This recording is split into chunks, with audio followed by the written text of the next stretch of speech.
አሳየኝ። እሱ ይዞት የሚመጣውን አንተ አሳየኝ እባክህ። ብሄር አማርኛን ወደ ውስጥ ታወራለህ እንዴ? የት ጋር ይላል? የት ጋር ነው? ቆይ አንዴ የመግል ጣቢ ነው የሚበሉት የሚለው ጥቅስ የት ነው ያለው? ብሄሪያ ኧረ ቆይ ቢስሚላ ደጋገመው። ቆይ አንዴ እዛ ላይ አጠቃላይ የሆነ ንግግር ተረጋጋ። አማርኛን ገና ሳትለይ የሰላም ላይ ጥያቄ ለማንሳት መልሰው ከሆነ እኔ ቆይ አንዴ ነቢል ግባ፣ ነቢልን አስገቡት ከታች። እሺ ይኸውልህ እዛ ላይ ጥቅላው የሆነ ንግግር ነው። አብደላ ዘይነብ መክፈት ካልቻለ ቆይ እዛ ላይ አጠቃላይ ስለ ጀሃነም ሰዎች ጥቅላው የሆነ ንግግር ነው። በዝርዝር ደግሞ አንጻራዊ ነው ስላለ እሱ ያለበት ምን ልክፈተለት? ዘይነብ ቆይ እስኪ ተረጋጋ። መጀመሪያውን እኮ መልሼለታለሁ። ነው አይስ ያለው ነው አብደላ ያለው ነው ልክፈተለት አይሻልም? ያ ይንገረና ጥያቄው እኮ ያንተ አይደለም። ጥያቄው ያንተ አይደለም። በመክፈት ለምን ታረጉኛላችሁ? እኔ እኮ ልክፈትላችሁ ልታወራ። ጥያቄው አንተ አይደለም የጠየቅከው። ዝም በል ነቢል። ጥያቄው ልንገርህና ቀጥልለት። እሺ ማስረጃም እንድከፍትላችሁ ከፈለጋችሁ ንገሩኝ። ሲጀመር ተረጋጋ። አሁን ለምሳሌ አንድ ልጅ ዛሬ እኮ ያለ ሽሮ ምግብ የለም ቢባል ያለ ሽሮ ምግብ የለህም ማለት ነገ ሌላ ነገር አይበላም ማለት አይደለም። ከነገ ወዲያ ሌላ ነገር አይበላም ማለት አይደለም። ከቋንቋ አንፃር ራሱ ማለት ነው። አሁን ጥያቄውን ለነቢል ልንገረውና ትቀጥላላችሁ። ነቢል ሰላም አለይኩም እንደዛ ለምሳሌ ለዛሬ ሽሮ የለም ማለት ቆይ የመሰልሽው ምሳሌ ዘይ ወአለይኩም ሰላም ወበረካቱ። እሺ ነቢል ጥያቄያቸው መሰለ ሱረቱል ጋሺያ ላይ ማለት ነው። ተረጋጋ በአላህ። ሱረቱል ጋሺያ ላይ ለይሰ ለሁም ጣዕሙን ኢላ ሚን ضሪዕ የሚለውን ማለት ነው።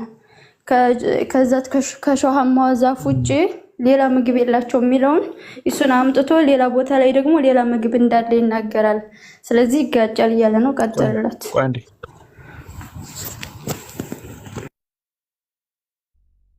ኦኬ ሁለተኛው ምንድን ያልሽኝ? ይቅርታ ሰው መቶብኝ። እኔ ልጠይቅህ በቃ ለይሰለሁም ጠያቂው እኔ ስላለው እኔ ልጠይቅህ። ሌላ ቦታ ደግሞ ሌላ ምግቦችን የጀሃነም ምግቦችን ይናገራል። አይጋጭም ወይ እያለ ነው። ኦኬ እሺ የሚጋጭ አይደለም። ለይሰለሁም ጣዕሙ ኢላ ሚን ገስሊን የሚለውና ሌሎች ቦታ ላይ ለምሳሌ ሱረቱል ምን ላይ ነው? ሱረቱል ሙጠፊፊን አካባቢ ይመስለኛል ሌላ ምግቦችን እንደሚበሉ ይናገራል አይደል?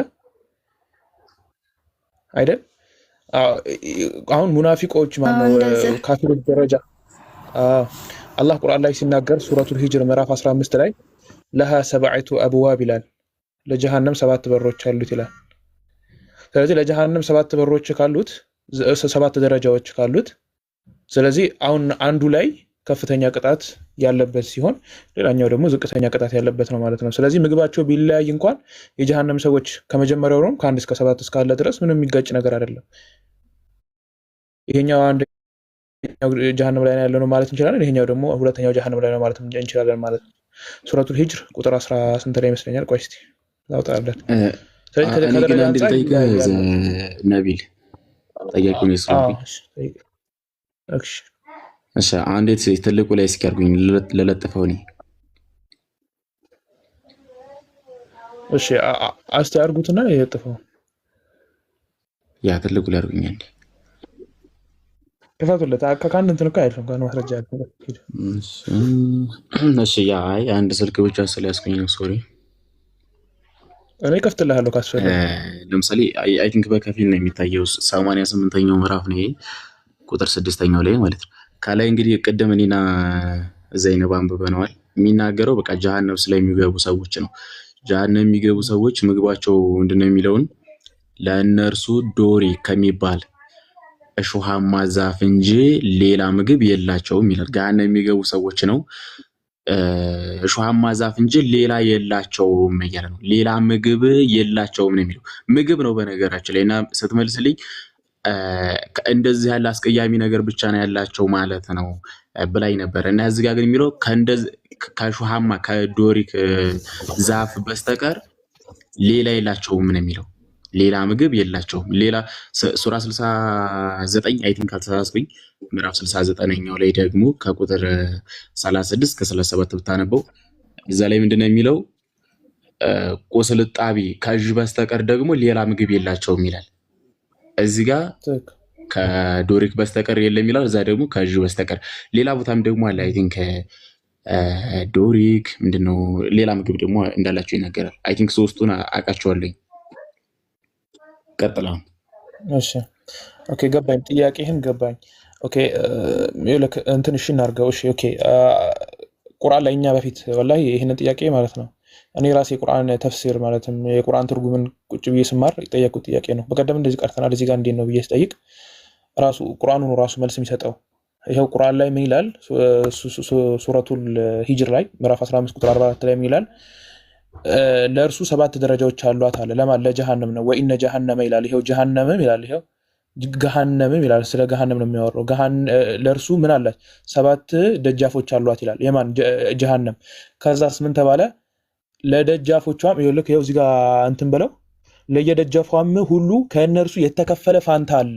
ለሁሉም ሰው የራሱ ፋንታ አለው። ለሁሉም ሰው የራሱ ፋንታ አለው። ስለዚህ ሱረቱል ጋሺያ ላይ እያወራ ያለው የፋንታቸውን ነው። ፋንታቸው ከእጅ ውጭ አይበሉም ይላል። የእነኛ ፋንታ ደግሞ ከዚህ ውጭ አይበሉም ይላል ማለት ነው። ስለዚህ 7 አይነት ፋንታ እንትን አለ፣ ደረጃ አለ። ከነዛ ውስጥ ደግሞ ፋንታ አለ። ሁሉም የራሱ ፋንታ አለው። አንተ የራስህን ፋንታ ከዳቦ ውጭ አትበላም፣ ያኛው ደግሞ ከሻይ ውጭ አይጠጣም እንደማለት ነው ማለት ነው። ስለዚህ የራሱ ፋንታ አለ። ከፈታው እስኪ 88ን ከአንድ ያለውን እንመልከተው። ኖ ይሄኛውን እኔ ከፈትኩት እኮ ይሄው ፋንታ አለ። ስለዚህ እንደ ፋንታ ነው እያወራ ያለሁት ማለት ነው። ስለዚህ ካፊሮች ሲባሉ እነማን ናቸው የሚለውን አሁን አንተ ፋንታ ነው ካልክ እነኛ አይነት ሰዎች ናቸው አይልማ። ገሃነም የሚገቡ ሰዎች እንዳጠቃላይ ኢንጀነራል ነው እየተናገረ ያለው። ከፈታው እስኪ ከዛ ተከፍለዋል። አንተ ችግር የለም እንከፈተውና ኦኬ ችግር የለም አብሽር። ያ ሱረቱል ጋሺያን አይደለ? ቁጥር ስንት ምዕራፍ ስንት ነው? አይ ቲንክ እሱን ስለማልይዘው እኔ 88ኛው ምዕራፍ ቁጥር ስንት ላይ ያወጣል? ከአንድ ጀምረህ ተመልከተው እስከ 7 ስለሆነ ነጃጭርም ስለሆነ አሁን ምን ስላልከኝ መሰለህ ነው ያልኩህ እየተከፋፈላለ ሶ እነኚህኞቹ እነሄን ይበላሉ እነኛ ደግሞ ያንኛውን ይበላሉ ማለት ነው ስላልክ እዚህ ጋር ኢን ጀነራል ጀሃነም የሚገቡትን ሰዎች በአጠቃላይ ነው እየተናገረ ያለው። አንተ ተለያቸዋለህ ከዛ እነኚህኞቹን ሰዎች ነው ትለኛለህ ማለት ነው። ቀጥላም ከአንድ ጀምረህ እስከ 7 ወር እስከ 6 ኦኬ هل أتاك حديث الغاشية የሸፋኝቱ ወሬ መጣልህ ወይ? ፊቶች በዚያን ቀን ተዋራጆች ናቸው፣ ሰሪዎች ለፊዎች ናቸው፣ ተኳሳን እሳት ይገባሉ። ማን? ተስላ ናረን ሐሚያ ተኳሳን እሳት ይገባሉ፣ በጣም ከፈላች ምንጭ ይጋታሉ። ስለ ምንድነው የሚያወራው እዚህ ጋር? ተኳሳን ይላል፣ ሐሚያ ይላል፣ ተኳሳን ይላል። ስለዚህ ተኳሳን ምን ይገባሉ? እሳት ይገባሉ አለ። ከዛስ በጣም ከፈላች ምንጭ ይጋታሉ። ተኳሳን ምንድነው? ትኩስ እሳት ማለት ነው።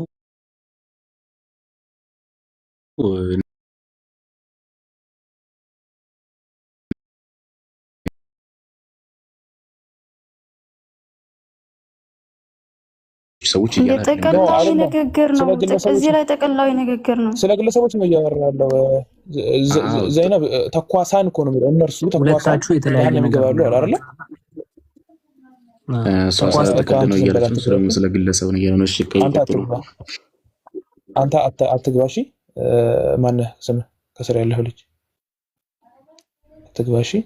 አልገባም። ቁጥር ስንት ላይ ነበረ? አይ ተኳሳን የሚለው 4 መሰለኝ። تسقى من عين آنية تصلى نارا حامية. حامية إن حامية ما هذا؟ تسقى من عين آنية نار حامية. قال ابن عباس قد حامية فهي تتلظى على أعداء الله. أعداء الله نميلو يا الله طلاتوች ነው የሚለው እኮ ያላ ጠላቶች ሆነ ያለ የሚገቡት ማለት ነው። አንተና አላላቸውም እኛ ጋር የሚገቡት ሁሉም ያላ ጠላቶች ናቸው። እሺ ቀጥል። ስለዚህ ሰዎችን እዚህ ጋር የሆኑ ሰዎችን አልከፈለም እስካሁን። ቀጥል። እንደዛ የሚል ትርጉም ከኛ ያመጣው ተኳሳን እያለ ተኳሳን ምንድነው? እሺ ያላ ጠላት ማለት ነው አይደል የሚያልከው? ተኳሳን ማለት እኮ ስለዚህ ታዲያ ተኳሳን አልከፈለም ለምን ትላለህ? የአላህ ጠላቶች ታዲያ ግማሾቹ የምትላቸው አንተ እንዴት ነው? እሺ ግማሾቹ የምትላቸው እንዴት ነው? ገሃነም የሚገቡት ሁሉም ያለ እሱ ቁርአን በቁርአን ይፈታላ ውስጥ በቁርአን ይፈታላ። እሱ ቁርአን በቁርአን ይፈታላ። ግማሾች ሰዎችን ካላስቀመጠ አንተ ለምንድን ነው ግማሽ ሰዎች የምትለው ነው ጥያቄ። ቁርአን እኮ ነው ግማሽ ሰዎችን አላልኩም። የአላህ ጠላቶች እሺ፣ የአላህ ጠላቶች በጠቅላላ ብንል እንኳን ችግር የለብኝም። እንዳጠቃላይ ኢንጀነራል ማለት ነው አይደል ነቢል? እኔ የአላህ ጠላቶች ነው የሚለው እዚህ ጋር የአላህ ጠላቶች እሺ ጀሃነም ይገባሉ። ይሄ እኮ የሚታወቅ ነገር ነው። ለምን እኮ ኢንጀነራል ማለት የአላህ ጠላቱ ሁሉም ገሃነም የሚገቡት ማለት ነው አይደል? በአጠቃላይ ገሃነም የሚገቡት ማለት አይደል? የአላህ ጠላቶች እንዳለ ጀሃነም ይገባሉ። ትቀልዳለህ እንዴና?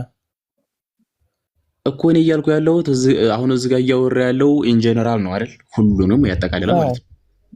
አዎ ቁጥር 5 ላይ ቀጥል። ቁጥር 5 ላይ ሁሉም ተቋሳን ጀሃነም ይገባሉ። ይሄ ግልጽ ነገር ነው። እሺ በጣም ከፈላችሁ ምን ጭጋት እንድረዳ ነው። ከዛ ላዳምጠሽ። ሁሉም ይገባሉ ገሃነም ያላ ጠላቶች ሁሉም ይገባሉ። እሺ ከገቡ በኋላ ስቀጥል ኦኬ በቃ አዳምጠኝ። እሺ ለእርሱ ዶሪ ከሚባል እሾሃማ ዛፍ ፍሬ እንጂ ሌላ ምግብ አይላቸውም ማለት ለነርሱ ዶሪ ከሚባል እሾህ ዛፍ ፍሬ እንጂ ሌላ አይላቸውም ነቢል። እሺ ቆይ ሁሉም ነው ቢባልም ማለት ነው። ሁሉም ቢባልም ኮንትራዲክት ያደርጋል። ግጭት ነው እንዴ? እሱንማ በደንብ ላሳይህ እኮ ነው። ቆይ አንዴ ጣትህን አንሳው። አዎ እንደሱ አድርገው። አሁን ከላይ ተስማምተናል። ሁሉም ኢንጀነራል እንዳለ ያለ ጠላቶች ጀሃነም የሚገቡት ማለት ሁሉም ይገባሉ። እሺ ከገቡ በኋላ ለእነርሱ ሁሉም ጀሃነም ይገባሉ እኮ አንዴ እሺ ላንብበው። ቁጥር 6 ላንብበው። እሺ ኮንፊርም ላድርግልህ። አንዴ ቆይ ፕሊዝ ቆይ ኮንፊርም ላድርግልህ። ሁሉም ካፊሮች የሚባሉ ገሃነም ይገባሉ ቢባል ማለት ነው። አንድ ጥያቄ ልጠይቅህ። አይ አጠይቀኝ መልሱን ብቻ አጠይቀኝ። ኖ አይደለማ ግጭት ነው። እሺ ጥያቄህን ጠይቅና ቆይ እንዴት እንደምልስ ላሳይሃለሁ። ጠይቅ ከዛ ስለዚህ ግጭት ነው። ሁሉም ይገባሉ ብለኛል። አሁን ለአንብባ አንዴ ቁጥር 6ን ከፈት አድርግልኝ። ሁሉም ይገባሉ ብሎኛል። ተመልከቱ። ሁሉም ከገቡ በኋላ ለእነርሱ ይላል። ሁሉም ማለት ነው ለእነርሱ ዶሪክ ከሚባል እሾሃማ ዛፍ እንጂ ሌላ ምግብ የላቸውም ይላል። ለሁሉም ማለት ነው ሌላ ምግብ የላቸውም ማለት። ሌላ ቦታ ደግሞ አላቸው አለ። ግጭት አይደለም ይሄ? አይኔን ግንባር ያድርገው ካላልክ አይደለም። ቆይ ምንድነው መጀመሪያ የግጭት ህግ ታውቀዋለህ? ቆይ አይኔን ግንባር ያድርገው ካላልክ ይለኛል። ቆይ የግጭት ህግ እስቲ ሁለቱን ንገረኝ። ይሄ ግጭት አይደለም ካልክ አስታርቅልኝ። ነቢል እኔን አትጠይቀኝ፣ እኔ ልጠይቀኝ። የግጭት ህግ ሁለት ንገረኝና ቆይ ሎቭ ኮንትራዲክሽን የሚባለው ማለት ለምን አንተ ዝም ብለህ ትመልስም? ነቢል አሁን እዚህ ጋር ለሁሉም ነው ብለኸኛል። ለሁሉም ዶሪክ የሚባል ዛፍ ብቻ ነው ያለችው ይላል። ቆይ ግጭት ነው አልክ አይደለ ጆኤል? አንድ አዳምጠኝ። የግጭት ሁለት ህግ እስቲ ንገረኝ። ለምን እነግርሃለሁ፣ መልስ እንጂ ነቢል። አታውቅም? ቆይ አይ ማታውቅ ከሆነ አላውቅም በለኝና መልስ። አታውቅም ታውቃለህ የሚለውን ተው። አሁን ጥቅሱን ራሱ እኔ ነኝ የሰጠው በነገራችን ላይ ነቢል። አሁን እሱን ተውት አድርገውና እንትን አጣጥምና መልስ። የግጭትን ህግ ሳታውቅ ነው? ቆይ የግጭትን ህግ ሳታውቅ ነው? የግጭትን ህግ ሳታውቅ ነው አታውቅም ብለህ የሆነ እንትን ለማለት ሞክረህ ከሆነ እኔን ምንም አትጠይቀኝ። ቆስጠንጢኖስ የግጭት ህግ ምንድን ነው? መልሱ አንተ ብቻ ነህ። በነገራችን ላይ ምን ለማለት መሰላቸው? አያውቅም በቃ ምናምን ብሎ ለማለት ነው። ግን መልስ ይሄ እኮ ኢዚ ነገር ነው ሎጂክ ላይ። እሺ መልስ። ኢዚ በጣም ኢዚ ቀላል ከሆነ መልስ። እሺ አሁን የግጭት ህግ ንገረኝና በግጭት ህግ መሰረት ይሄ ይጋጫል ካልክ መቼም አይጋጭም። ይሄ በግጭት ህግ መሰረት እባክህ እንትን አሁን እሱ ጋር ሌላ ዛፍ ሌላ ምግብ የላቸው ማለት ሌላ ቦታ ደግሞ አላቸው ካልክ ግጭት ነው። አሁን መልስ አይጋጭም ብለህ መልስ አንተ። አንዴ ነቢሌ ነው የምትበጠብጠው። የግጭትን ህግ አያውቅም። ግጭት ራሱ ነው ይሄ በነገራችን ላይ ነቢል። አሁንም የግጭት ህጉን ተው ንገሬ ምናምን ማለት ተውና እዚህ ጋር የላቸውም ይላል፣ ሌላ ቦታ ደግሞ አላቸው ይላል። ይሄንን አስታርቅና ንገሬ። በቃ ዝም በል እሺ፣ በቃ ዝም በል። ሚውት አድርገህ ፕሊስ ሚውት አድርገህ። እሺ ቀጥል። እሺ የግጭት ህግ አዳምጥ። የግጭት ህግ ማለት ነው የመጀመሪያው ህግ ምንድነው? በተመሳሳይ ሰዓት መሆን መቻል አለበት። የግጭት ህግ በተመሳሳይ ሰዓት መሆን አለበት። ሁለተኛ በተመሳሳይ ሰው መሆን አለበት። በተመሳሳይ ደግሞ ጊዜ መሆን አለበት። በተመሳሳይ ሰው መሆን አለበት። በተመሳሳይ ሰዓት መሆን አለበት። በተመሳሳይ ሰው መሆን መቻል አለበት። ስለዚህ ይሄ በተመሳሳይ ሰው አይደለም የተነገረው ነቢል። በተመሳሳይ ሰዓት ስለመሆኑ ማስረጃ አስጠኝ እስቲ ጎበዝ። እንዴ በተመሳሳይ አሁን ለምሳሌ ከሶስት ነግረኝ በተመሳሳይ ሰው መሆን አለበት ብላል። ተመሳሳይ አካል አይደለም ይሄን የዘገበው። ለምሳሌ ቆይ እሱ ነው የምልህ እኮ ለምሳሌ ማለት ነው። ይሄው ለምሳሌ እኔ ነቢል ነው ስሜ አይደለ? ነቢል በላልኩኝ ከዛ ቆይ ይሄ ነቢል በላልኩኝ አልበላም አልኩኝ ተጋጨ ይባላል? ነቢል በላን አልበላም ተጋጨ ይባላል?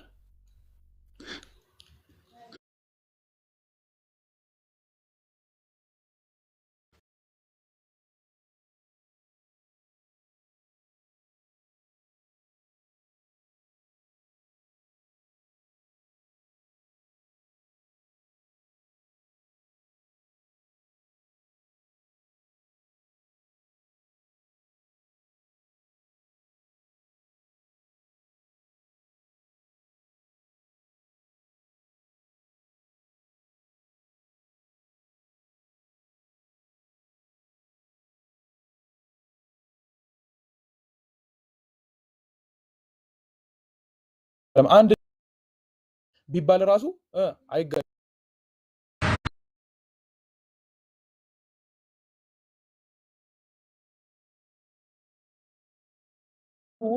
አንዴ ነብይ አሁን ኡስታዝ ይብቃ በቃ ተንዛዛ። እኛን ከምንሰለች ልጁ ቁጭ ብሎ ቢያደር ነው የሚሻለው። ወደ ሌላ ርዕስ ህጉን ማስታወቅ ወረቀት አውጣና የኔንም ማን የጻፈልኝ አንዴ ወረቀት አውጣ። ይሄ at the same time ማስረጃ አጣው። ይሄ at the same time ወረቀትና እስኪ በቃ at the same time ማስረጃ አስጠኝ። ይሄ ማስረጃ አስጠኝ at the same time እንዴ በአንድ ሰዓት ነው የወረደው። እኔ መቻልኩኝ እንደዛ እንደወረደ ማስረጃ አስጠኝ ትለኛለህ። እኔ መቻልኩኝ እንደዛ። አሁን ወረቀቱና እስኪ ታስቀምጣ ባይ ዘ ዌይ ከሎ ኦፍ ኮንትራዲክሽን አንዱን እኮ ነገር ጥሷል። በአንድ ሰው የተነገረ ነገር ሰው መነገሩን ያለውን እኮ እሱ እንኳን አልመልስም ማለት። አሁን ወረቀት ይስጠኝና ማለት ነው ወረቀት አምጣና እስኪ ነቢል እንደዚህ በልና ጻፍ። ነቢል በጭራሽ ምግብ አይበላም ብለህ ጻፍና ነቢል ደግሞ ምግብ ይበላል ብለህ ጻፍ። ሲሄድ ካልተገጨ በጭራሽ አይበላም ከተባለ ጭራሽ አይበላም ማለት ነው። ምን ይሄ ጋር ግን እያለ ያለው ምንድነው? ከዚህ ዛፍ በስተቀር ሌላ ምግብ የላቸውም ይላል። ሌላ ቦታ ደግሞ አላቸው ይላል። ይሄ ግጭት አይደለም ካልክ እስኪ አንቀጹ ላይ ጭራሽ አለሴም ታይም ሆናንታ እሺ ይሄው ነቢል አይበላም አልኩኝ። ይሄው ነቢል አይበላም አልኩኝ። ከዛ አይበላም የሚለው ጋር በጭራሽ አይበላም በልና በጭራሽ ይሄው አልኩኝ። እሺ ስለዚህ ይጋጫል። ነቢል በጭራሽ አይበላም። አንድ ቦታ ደግሞ ነቢል ይበላል በል። ይሄው ይበላል። እሺ ይሄው አልኩኝ። በጭራሽ ማለት ምን ማለት ነው? ነቢል በጭራሽ ይበላል በጭራሽ አይበላም አልኩኝ። ቆይ ይጋጫል? መልስልኝ። በጭራሽ ይበላል ነቢል በጭራሽ ይበላል። አይ በጭራሽ ይበላል አይደለም በጭራሽ አይበላም ነው ያልኩህ። አንዴ ቆይ በጭራሽ አይበላም። እሺ ነቢል በጭራሽ አይበላም አልኩኝ። ነቢል ደግሞ ይበላል። በጭራሽ ማለት ምን ማለት ነው? ቃሏን ንገረኝ እስኪ። በጭራሽ ማለት ምን ማለት ነው? ይጋጫል ወይ? ይሄ መልስልኝ። ይጋጫል? ነቢል በጭራሽ አይበላም ከተባለ ጭራሽ ማለት እኮ የሆነ ጭራሽ የሚለው ቃል ማለት ነው። ነቢል በጭራሽ አይበላም ከተባለና ነቢል ደግሞ ይበላል ከተባለ አይጋጭም። ግጭት አይደለም ይሄ። አሁን አይጋጭም። ለምን እንደማይጋጭም በጭራሽ ማለት ምን ማለት ነው? ነቢል እባክህን ቆይ አዳምጠኝ እሺ። አሁን ልመልስ ደግሞ አደ ሴም ታይም መሆኑን አሁንም ማስረጃ የለህም። በጭራሽ አይበላም። ቆይ በጭራሽ አይበላም መቼ? ትናንትና ለምን ታሞ ነበር? ዛሬስ ይበላል። አየህ አንዴ ቆይ በተመሳሳይ ሰዓት መሆን አይወስነውም። ለምን እንደሚወስነው ልንገርህ። ቆይ አንዴ ነቢል አይወስነው። ቆይ ኮንትራዲክሽን ህግ ላይ ተመሳሳይ ሰዓት አይወስነውም ትላለህ አንተ። አልተማርክም? ለሱ አይደለም ለሱ ህግ። ኧረ እባክህ ለሱ ህግ አይደለም። አሁን በጭራሽ የሚለውን ነው ያልኩህ። ማስረጃ አንተ የሚለውን ነው ያልኩህ። አደ ሴም ታይም መሆኑ ማስረጃ አንተ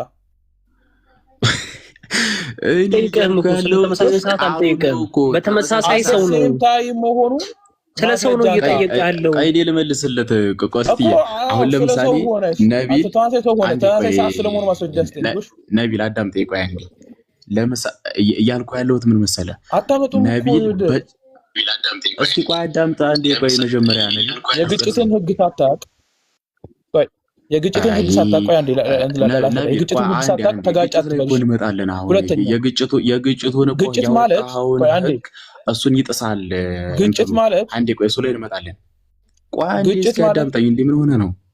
ለምን ተረበሽው? አት ሴም ታይም ሆኖ ራሱ የማይጋጭበት ሁኔታ አለ። ምክንያቱም ነቢል ሁለት እኔ በተመሳሳይ ሰዓት ነው እኮ አላልኩኝም። አሁን ለምንድን ነው የማታዳምጠኝ? ለምሳሌ ነቢል አይበላም ቢባልና ነቢል ይበላል ቢባል ለጊዜው ምናምን የሚል ይሆናል፣ ወይም ደግሞ ለጊዜው አይበላም ነበር የሚል ወይም ደግሞ በተመሳሳይ ሰዓት አይደለም የሚለው ራሱ ሊያስፈልገው ይችላል። ግን እያልኩ ያለሁት ነቢል በጭራሽ ከተባለ ጭራሹን ዘላለም ማለት ነው። በነገራችን በጭራሽ ከተባለ በጭራሽ ማስረጃ ጭራሽ ነቢል በጭራሽ አይበላም ማለትና ነቢል ይበላል ማለት ግጭት ነው። ዘይነብ በጭራሽ ማለት ከየት ነው የምታወጡት? ከየት ነው የምታቀሙት? በጭራሽ ማለት ዘላለም ነው ማለት ማ የትኛው ትርጉም ነው? ስለ አንቀጹ አይደለም እያወራን ያለ ነው ዘይነብ። ስለሱ እሱ ምሳሌ ሰጥቶ ስለሱ ምሳሌ ነው። ነቢል በጭራሽ አይበላም ማለትና ነቢል ይበላል ማለት አይጋጭም ማለት እዲኮ እንዴት ነው የምታስቡት? አይጋጭም። ነቢል በጭራሽ አይበላም ማለትና ነቢል ይበላል ማለት አይጋጭም። ምናልባት አንድ ድምጽተኛ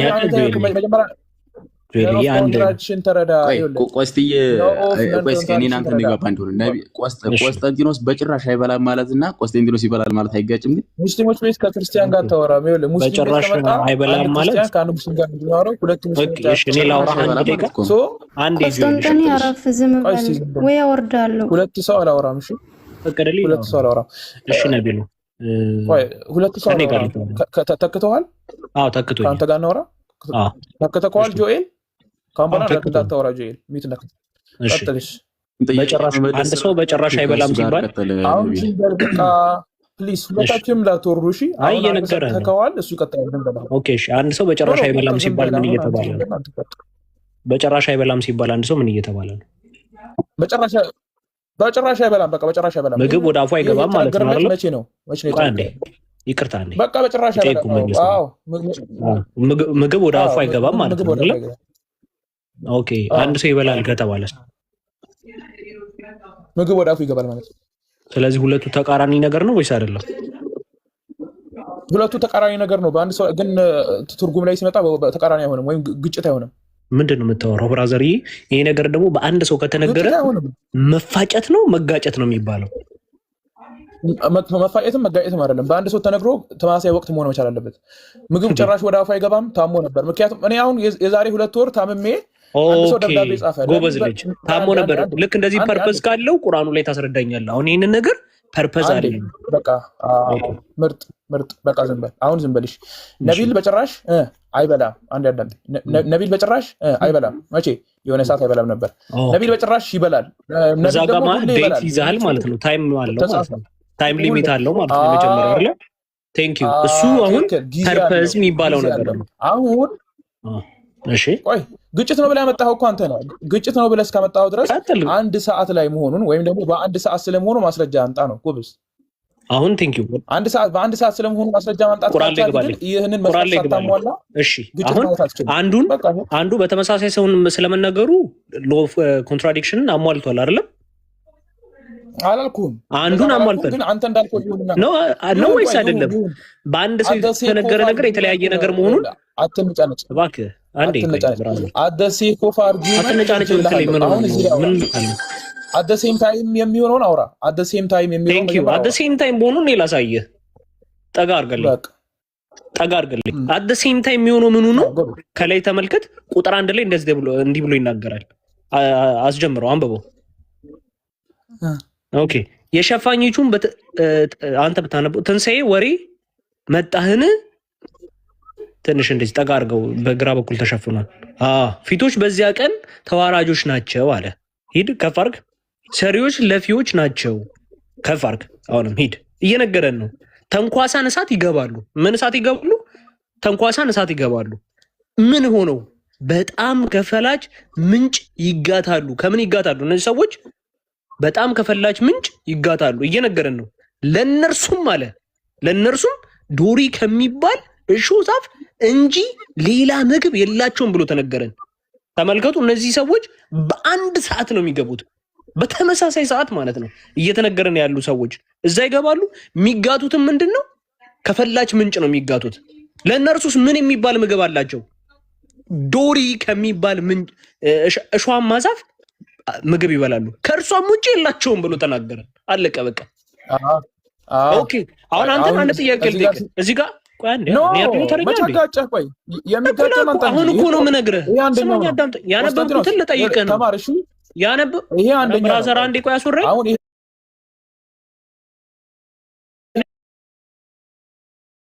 ሁሉን እኩል ጠይቀህ ነው። ይህ ሀፕን የሚያደርገው ከቂያማ ቀን በኋላ ነው ወይስ አይደለም? ልጽፍልህ ነው። አንዴ የጠየኩህ መልስልኝ። አት ሴም ታይም መሆኑን ስንት ሰዓት ነው? ይሄ ስንት ሰዓት ነው? ልንገርህና ከቂያማ ቀን በኋላ ከቂያማ ቀን በኋላማ ብዙ ረጅም ሰዓት አለ። ረጅም እድሜ አለ። 300 ዓመት አለ። ብራዘር ሰማያትን እንደ እንትን ምን ጠቀለለበት እኮ ብሎ እኮ አላህ ይናገራል አይደለም? ሱራ 1:104 ላይ አለቀ። በቃ አለቀ። ከተጠቀለለ በኋላ እንዲህ የሚባል ነገር አለ። 100 ዓመት አለ ብራዘር እኮ። ስለዚህ ከዛ በኋላ ያለውን ታይሚንጉን አስቀመጠልህ። ከቂያማ ቀን በኋላ ያለውን ታይሚንግ አስቀመጠ። በቃ ያ ራሱ ታይሚንግ ነው። ስንት ሰዓት? ይሄ ስንት ሰዓት ነው? አት ሴም ታይም አውቀህ ነው ሰዓት ምናምን የምትለኝ? አውቀህ ነው ሰዓት ቁርአንህን ለመታደግ ነው እንደዚህ የምትለው? አይ አታውቅማ። ይሄው ከቂያማ ቀን በኋላ አለቀ በቃ። ግን ሳታውቅ ኧረ በእናትህ አውቀህ ነው እንደምትከክመው? ህግ ሳታውቅ ምንድነው የግጭት ህግ አታውቅም የምትለው? ምኑን ነው እያሳየ የግጭትን ህግ ሳታውቅ ማለት ነው። ቁርአን እንትን ማለት ነው። የግጭትን ህግ መጀመሪያ ተማር ሀቢቢ። አት ሴም ታይም ነው አለ። አት ሴም ታይም መሆኑን አንተ ስለው የቂያማ ቀን ይለኛል። እና ታዲያ ዶሪ ይበላሉ ከቂያማ በኋላ ነው ይለኛል። እና ዶሪ ይበላሉ ሲባል እዚህ ግብዣ 2 ሰዓት ላይ እና 4 ሰዓት ላይ ከምሽቱ 4 ሰዓት ግብዣ ተደርጎላቸው ነው የሚበሉት? እንዴት ነው? አይ በሰላም ነው። ምን አድርጌ ነው ነቢል የምታስወሩብኝ? ተደርጎላቸው ነው አይደለም? ምን አድርጌ ነው የምታስወሩብኝ? ተደርጎላቸው ሳይሆን የሚበሉት ከቂያማ በኋላ ነው። ከቂያማ በኋላ ግን አት ሴም ታይም መሆኑን አሳየ ነው። እሺ ወንድማችን እዚህ የጠየቁት ጥያቄ ግልጽ ነው። ይህ በአንድ ሰው ተነግሯል አልተነገረም? በኋላ መሆኑንም አናውቃለን። ጀሃነምና ጀነት ያለው ከቂያማ በኋላ ነው። እሺ ይህ በአንድ ሰው ተነግሯል አልተነገረም? ቆይ ታይም ላይ ነው እያወራ ያለ ነው። አትፍራ። ይህ በአንድ ሰው ተነግሯል ወይስ አልተነገረም? ለምን ይህንን መናገር ፈራው? ከሎፍ ኮንትራዲክሽን አንዱ ምንድን ነው? አት ሴም ታይም መሆኑን አስረዳ። የምታደርጉኝ ማቅረብ ካልቻልክ ታወርዳለህ። ቆይ ከሎፍ ኮንትራዲክሽን ውስጥ አንዱ ህግ ምንድን ነው? አት ሴም ታይም መሆኑን አንዱ ህግ ምንድን ነው? ቆይ ኧረ እባክህ አት ሴም ታይም መሆኑን መጠይቅህ መልስልኝ። ከሎፍ ኮንትራዲክሽን ውስጥ አንዱ አት ሴም ታይም በአንድ ሰው የተነገረ ነገር የተለያየ መሆኑ ነው አይደለም? የተለያየ ሆኗል። አረ ጊዜ ተጠየቀ። ሰዓቱ ተናገረ። ማስረጃ ማታመጣ ከሆነ አወርድሃለሁ ማለት ስለ ሰዓት እየተጠየቀ ስለ ሰው ማስረጃ እንጣለዋለሁ። ሌላ ርዕስ በቃ ይሄ ነው ክርስትና። ስለዚህ አሁን አት ሴም ታይም መሆኑን ማምጣት አልቻለም። ከቂያማ በኋላ ይለኛል። እኔ ታዲያ ከኢሻ በኋላ ነው ብያለሁ፣ ከዙሁር በኋላ ነው ብያለሁ፣ ከአስር በኋላ ነው ብያለሁ፣ ከመግሪብ በኋላ ነው ብያለሁ፣ ከ1 ሰዓት በኋላ ነው፣ ከ2 ሰዓት በኋላ ነው ብያለሁ፣ 3 ሰዓት ሲደርስ ነው ብያለሁ አላልኩም? አት ሴም ታይም ነው ያልኩህ። ቆይ አንዴ አንተ እኮ አሳለፍክ። እሺ ዝም በል እሺ። አት ሴም ታይም መመለስ ስላልቻልክ ነበር ፈይሰል ይመልስልኝ። በቃ ጆኤል ቆይ ዝም በል። ፈይሰል ማሳየት የፈለከው ነገር ካለ አሳይ። ጆን እስቲ አቅርብ። ፈይሰል ያው በነገራችን ላይ አቅርብ ማለት የምችለው አት ሴም ታይም ልንገርህ። እሺ አንተ ከቻልክ ብዬ ነው። ቆይ ቻሌንጅ ላድርግ። አንተ አት ሴም ታይም ሆኖ አንተ ቆይ እቺን ታመጣለህ። ካላመጣ ፈይሰል ይቀጥላል። አት ሴም ታይም መሆኑን ማምጣት ትችላለህ? እኔ መቼ በተመሳሳይ ሰዓት ነው አልኩኝ? የግጭት ህግን እንኳን አንተ የምትለኝ መቼ አልኩኝ? ይመች በቃ ዝም ብለህ ነው ቆስ ያያ ዝም ብለህ አት ሴም ታይም ነው ትላለህ። ወንድምህ ደግሞ መቼ እንደዛ ስለሱ አይደለም ነቢል። አንዴ ቆይ ነቢል አት ሴም ታይም ካልሆነ ሲጀመር ግጭት አይባልም። በቃ እሺ ግጭት መሆኑን ልንገርህ ነቢል እባክህ። ወይ አስወራኝ ወይ ቆይ ተረጋጋ ጆኤል። ግጭት የሚባለው ማለት ነው። ግጭት የሚባለው ለምሳሌ ኢየሱስ ስቅለት ሲያወራ አንዴ 9 ሰዓት ይላል፣ አንዴ 6 ሰዓት ይላል፣ አንዴ ያ ነው ግጭት የሚባለው። ተመሳሳይ ጊዜ በተፈጸመ ነገር ላይ በተመሳሳይ ሰዓት የተለያየ ሀሳብ ሲመጣ ያ ግጭት ይባላል። ተረጋጋ ቆይ ባይብልን ይዛው። ስለዚህ አሁን አንተ ተጠየቅ፣ ሰዓቱ ተመሳሳይ ነው ወይ ተባልክ፣ አልመለስከም። አሁን ፈይሰል ማሳየት ፈልጎ ነገር ካለ አሳይ። ይሄ እንትን የሚለው ነገር የለም ጭራሽ። ስለ ሰዓት ተመሳሳይ ምን የሚያገናኘው ነገር የለም። ዘይነብ እንዴት መስለሽ የማይገናኝ ሲጀመር ተመልሶልሃል። ጀሃነም የተለያዩ በሮች እንዳላት የተለያዩ ደረጃዎች እንዳላት። ቆይ ተረጋጋ። ተረጋጋ። እኔ ተረጋጋ የምትይኝ ሳውራ ማለት ገቢና ተረጋጋት ያለሽ እንዴት እንደሆነ አልገባኝም እኮ። የተጠየቀውን አልመለስከም። የተጠየቀውን አልመለስከም። በተመሳሳይ ሰዓት መሆኑ ማስረጃ አምጣለኝ። እኔ በተመሳሳይ ሰዓት አላልኩም። ላላልኩት ነገር እንዴት ነው ማስረጃ ማመጣው? ዘይነብ በቃ በተመሳሳይ ሰዓት ላልተፈጸመ ነገር ያ ግጭት አይባልም። አንድ ነገር ግጭት ለመባሉ ተመሳሳይ ሰዓት መፈጸም አለበት አለ እኮ እያልኩኝ ያለሁት። ግጭት እንዴት እንደሚባል ልናገርና ከዛ በኋላ መልሱልኝ። ቅድም የግጭት ኮንዲሽኖች ሲልህ ለምን አልተናገርክም ታዲያ? አልተናገርክም እኮ ቅድም የግጭት መስፈርቶች ምንድናቸው ሲልህ ቅድም እያነበብ ነው አለው ላይ ከዛ እሱን ያስተማረ። አይ እኔ እኮ በጣም ነው የሚገርመኝ እሱን ያስተማረ እሱን አሁን ቅድም አልጠየቅህም? የግጭት መስፈርቶች ምንድናቸው ብሎ አልጠየቅህም? አንዴ ቆይ ዘይነብ እሱ እውቀት ካለው ቢያስተምረኝ ችግር የለውም። የሆነ ማስተማር ምናምን ከቻለች ችግር የለውም እኮ ዘይነብ። ፈይሰል አውራ ቢስሚላህ ይቅርታ።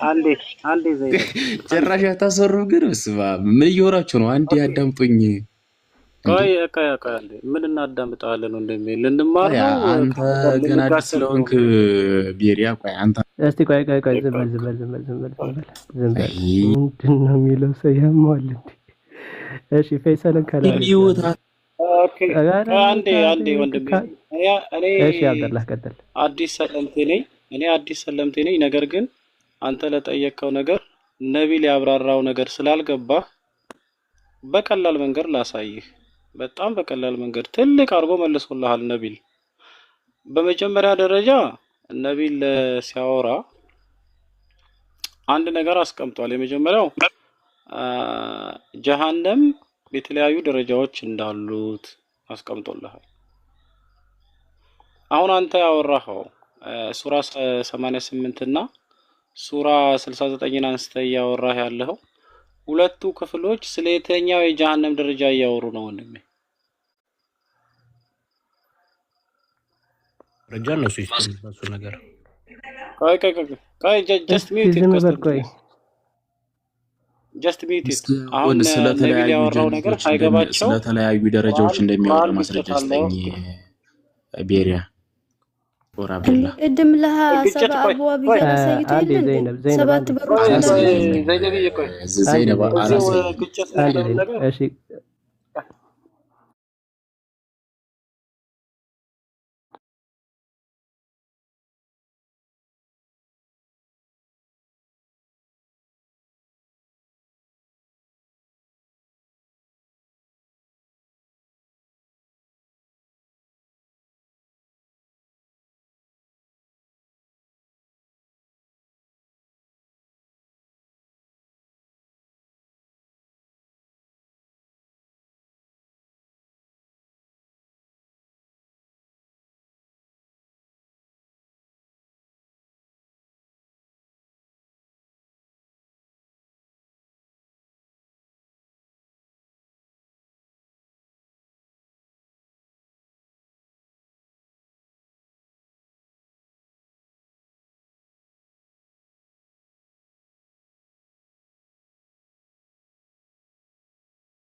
በደንብ እንድትረዱ ሱራ 88 እና ሱራ 69 ላይ ያለውን ቃል አምጥተው ግጭት ነው አሉ። ግጭቱ ቦታና ሰዓትን የሚያመለክት ነው ወይ? በአንድ ሰዓት በአንድ ቦታ የተነገረ ነው ወይ ተብለው ተጠየቁ። ግጭት ነው ስትሉ በምን አይነት ልኬት ነው የግጭትን መመዘኛ አሟልታችሁ ነው ወይ እየጠየቃችሁ ያላችሁ ተብለው ተጠይቀዋል። በሁለተኛ ደረጃ ነቢል ያስቀመጠው አንድ ነገር አለ። ምን ብሎ አስቀምጦላቸዋል? ጀሃነም ደረጃዎች አሏት። በዛ በጀሃነም ደረጃዎች ውስጥ የተለያዩ አይነት ቅጣቶች አሉ። ያንን ያሳያል። በሶስተኛ ደረጃ አረሚው ታርጋንታ ሰው አይ የሱ መረጃ ፈልጌ። በሶስተኛ ደረጃ የተቀመጠው ነገር አንድ ኤግዛምፕል ልስጣችሁ። አንድ ኤግዛምፕል ማለት ነው።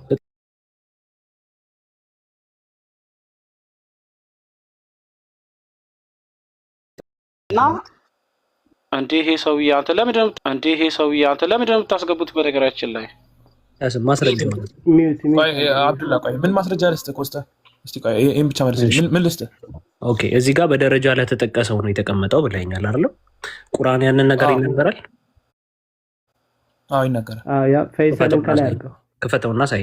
አረ ቁርአን ራሱን ችሎ የተብራራ ስለሆነ ክፈትና ሳይኝ እዛ ላይ። አዎ ጎበዝ ጎበዝ ጎበዝ። እሺ ክፈትለት እስቲ ሀቢቢ ጎበዝ። ምንድን ነው ቁርአኑን ክፈተው። ተፍሲር ኢብኑ ከሲር ነው አይደል ሀቢቢ? ተመልከቱ። ቁርአን እርሱ የተብራራ ነው፣ ግልጽ የተብራራ ነው ይላል።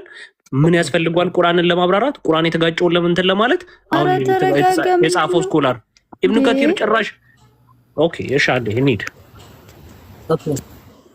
ኦኬ ታደገልኝ ያረብኛ ነቢል ወንድሜ በቤታቸው እነዚህ ሰዎች በቤታቸው ምንም የምታውቀው ነገር የለም ማለት ነው። አይገባም። በነገራችን ላይ አብደል አንዴ ለኔ ተወቀ ቤሪያ አንዴ ለኔ ተወቀ አንዴ እስቲ ቆይ ይሄኛው ስለነማን ነው የሚያወራው? ይሄ አንዴ ይሄኛው ንገረኝ። ይሄኛው ስለነማን ትልቁ ላይ ሁንና አይታይም። እሱ ላይ ክፈተው። ትልቁ ላይ ሁንና ተመልከቱ። አንድ ቁርአን ለመታደግ ነው ይሄ ሁሉ ጥረት፣ ይሄ ሁሉ ኡስታዝ የሚቀያየረው። ቀጥል። እንደ ፖለቲካውን ይተው ያወርደዋል። አረ ዘይነብ አትረበሹ። ከስር ሆነ ታብታባርክ ጡጦራስ አውዙ ቢላሂ ሚነሽ ሸይጣን። ኦኬ እሺ ዶሪ ከሚባል ምግብ ይበላሉ የተባሉትና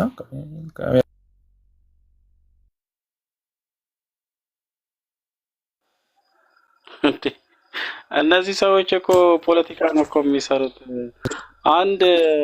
አንድ ቁርአንን ለመታደግ ይላል እንዴ?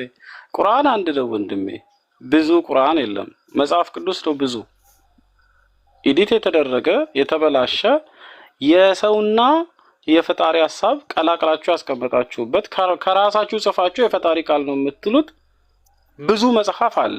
አንድ ቁርአን ብለህ ግን ቁርአን አንድ ብቸኛና አንድ የተገለጠ መለኮታዊ ሐሳብን የያዘ የነቢያትን ትምህርት የሚያረጋግጥ መሆኑን እያረጋገጥክ ነው። እያስተማርንህና እየነገርን ያለ ነው ብቸኛውን ቁርአን የመጨረሻውን መገለጥ እንድትከተል ነው። ድሮ በአንድ ማህበር ውስጥ በጣም ነው የሚገርመኝ፣ የመጽሐፍ ቅዱስ አማኝ ሆነ በሙስሊም መካከል መጣ። ቢያንስ ጆሮህን ከፍተህ ልብህን ከፍተህ ነው መስማት ያለብህ። ቢያንስ አይንህን፣ ጆሮህን፣ ልብህን መክፈት አለብህ። አንድ የመጽሐፍ ቅዱስ ማህበር የሚባል አለ። ታውቀዋለህ አይደል ነቢል? ይሄ የኢትዮጵያ መጽሐፍ ቅዱስ ማህበር። የኢትዮጵያ መጽሐፍ ቅዱስ ማህበር አንድ ማህበር ሆኖ 3 አይነት መጽሐፍ ቅዱስ ያሳትማል። 66 መጽሐፍ ቅዱስ፣ 73 መጽሐፍ ቅዱስ እና 81 መጽሐፍ ቅዱስ። ግን አንድ ማህበር ነው። ይሄን አስብ። አንድ ማህበር ሶስቱም ድርጅቶች ምን እንዳይሆኑ እንዳያኮርፉ፣ ለፕሮቴስታንቱ 66፣ ለካቶሊኩ 73፣ ለኦርቶዶክሱ 81 አትሞ ይሰጣቸዋል። ሶስቱ እንዳያኮርፉ ማለት ነው። ቁርአን እንደዛ አይነት መጽሐፍ አይደለም ወንድሜ። አንድ መጽሐፍ ነው፣ ወጥ መጽሐፍ ነው፣ በትክክል የሚያብራራልህ መጽሐፍ ነው፣ የአምላክ መገለጥ ነው። ስለዚህ እኛ እየታገልን ያለ ነው ቁርአን ሊያድንህ እንጂ ቁርአንን ልናድነው አይደለም የምናወራ። ቁርአን ስትሰማ ያድንሃል፣ ይፈውስሃል፣ ወደ አምላክ ያደርስሃል፣ የነቢያትን መንገድ ያሳይሃል። እና እንድትድን ነው የምናወራ እንጂ ልናድነው አናወራም። ገባህ? ልታድኑት አንድ መጽሐፍ ይላል። ምን አይነት ሼም የሌላቸው ሰዎች ናቸው በፈጣሪ እዴ።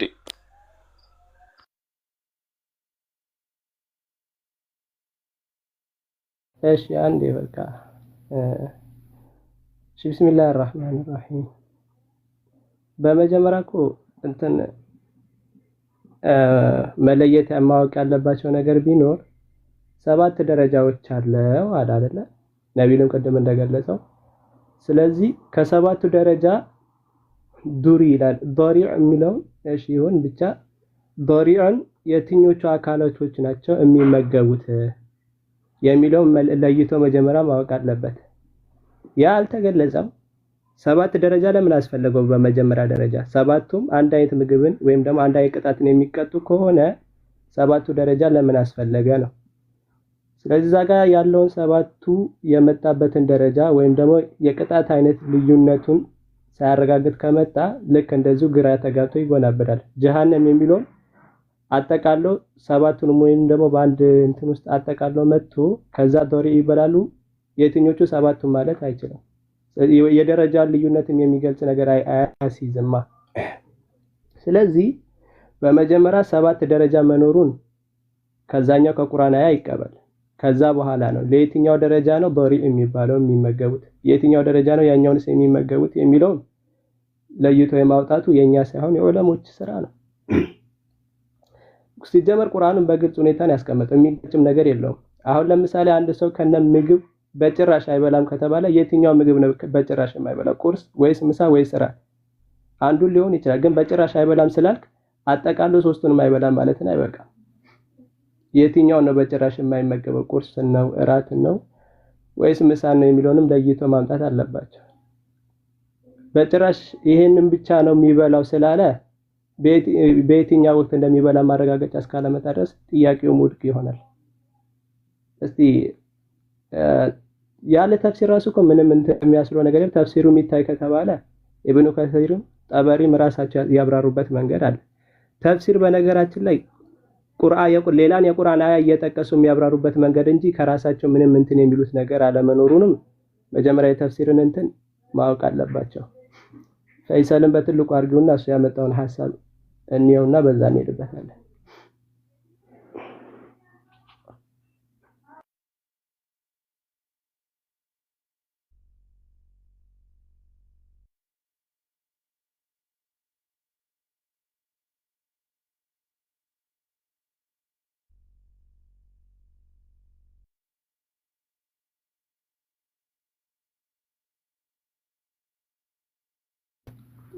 ሚውት አንሳ ፈይሰል።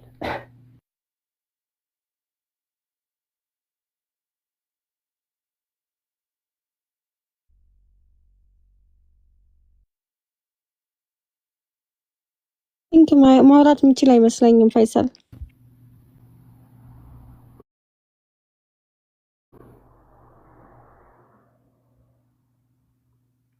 ፈይሰል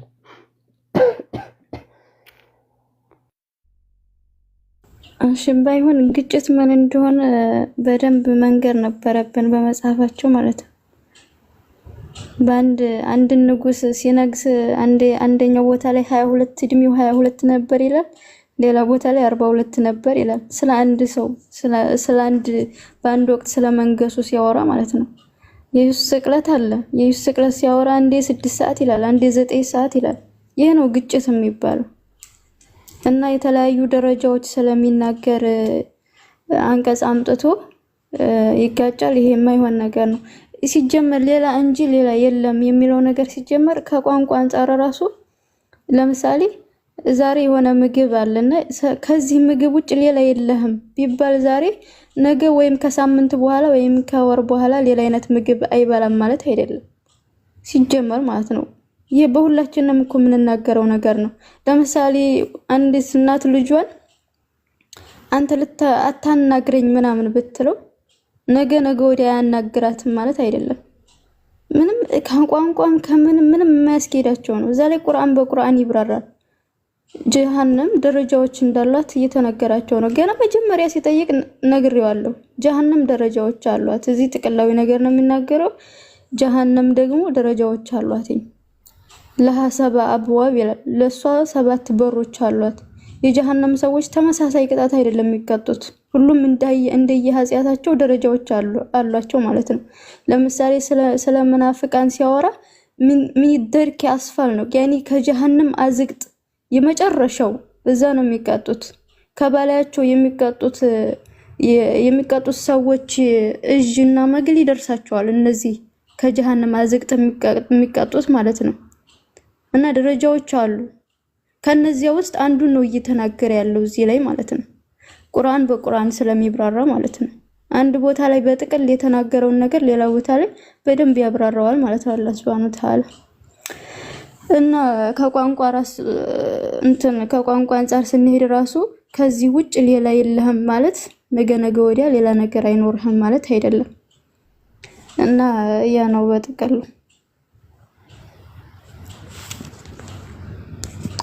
መጨመር የምትፈልጉት ነገር ካለ ጨምሩ። አረ ግጭት እንዴት አይነት ነው ካሉ እናሳያቸዋለን።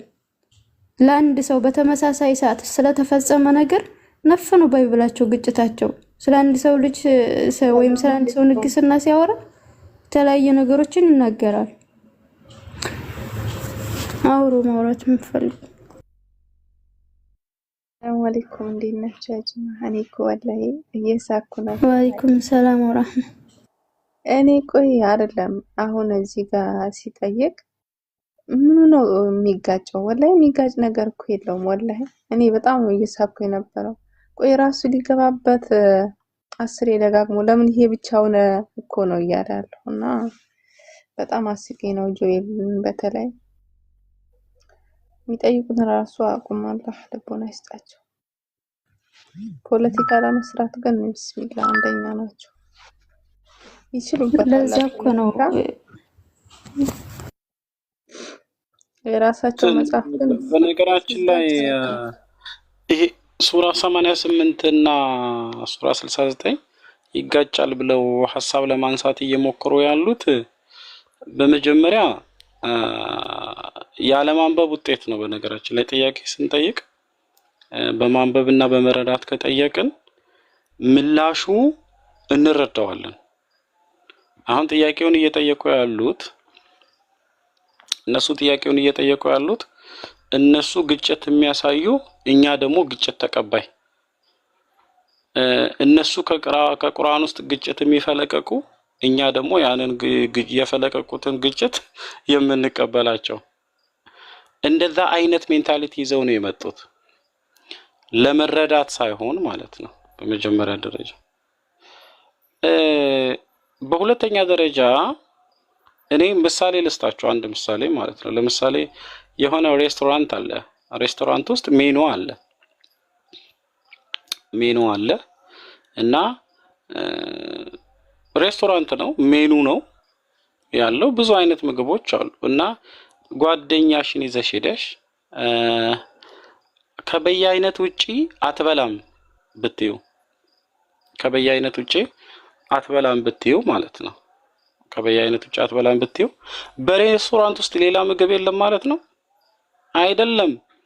ለእሱ የተፈቀደለት በየአይነት ብቻ ነው አንቺ ልትጋብዢው ማለት ነው። ታዲያ ሱራ 88 እና ሱራ 69 ላይ ያለው ሐሳብ አንዲት ጀሃነም አለች፣ ክፍልፍሎቿ 7 ደረጃዎች አሏት ማለት ነው። በዛ ውስጥ ሱራ 88 ላይ የሚያወራው ስለ አንደኛው ደረጃው ነው። ሱራ 69 የሚያወራው ስለ አንደኛው ደረጃው ነው።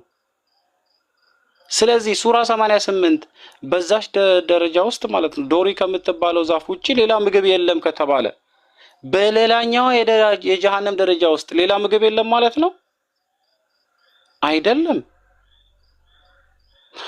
ይሄንን እንዴት ተረዳችሁ ብለው እኛ ሙስሊሞችን ከጠየቁ ራሱ ቁርአን ምን ብሎ አስቀምጧል? በደረጃ አለ ጀሃነም ውስጥ ምን አለች? ደረጃ አለች ብሎ አስቀምጦልናል።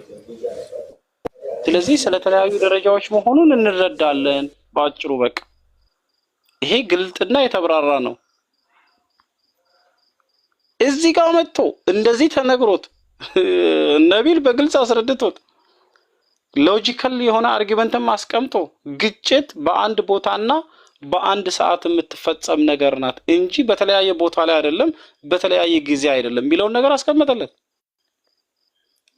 አሁን እሱ መጣ ግጭት ነው ግጭት መሆኑን ካላመናችሁ ብሎ ይሄ እኮ የልብ ጥመትና ድርቀት እኮ ነው።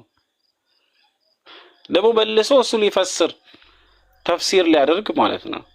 የነቢል የተናገረውን ነገር ከመረዳት ውጪ እሱ ሙፈሲር ሆኖ አንድምታና ተፍሲር ሊሰጠን ማለት ነው። እነሱ እንደለመዱት እዛ ቤታቸው ላይ እንደለመዱት ወይ እምነታቸው ላይ መጽሐፋቸው ላይ እንደለመዱት ቁርአን ላይና የቁርአን መረዳት ላይ ደግሞ መጥቶ እሱ ሊፈስር ማለት ነው። ይሄ ተአምር ነው። አዎ ባይብላቸውን እንደፈለጉ አይደል የሚፈስሩት? ልክ እንደዛ ለማድረግ ፈልጉ።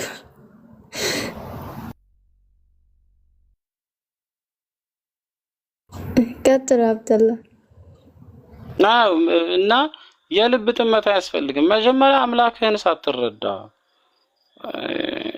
የኢስላም አስተምህሮ ቀጥና ወጥ ያለ ነው ወንድም። አምላክህን ሳትረዳ መጀመሪያ ስለ አምላክ ምንነትና ማንነት ሳትረዳ ከታች ባለው ነገር እንትን ትላለህ።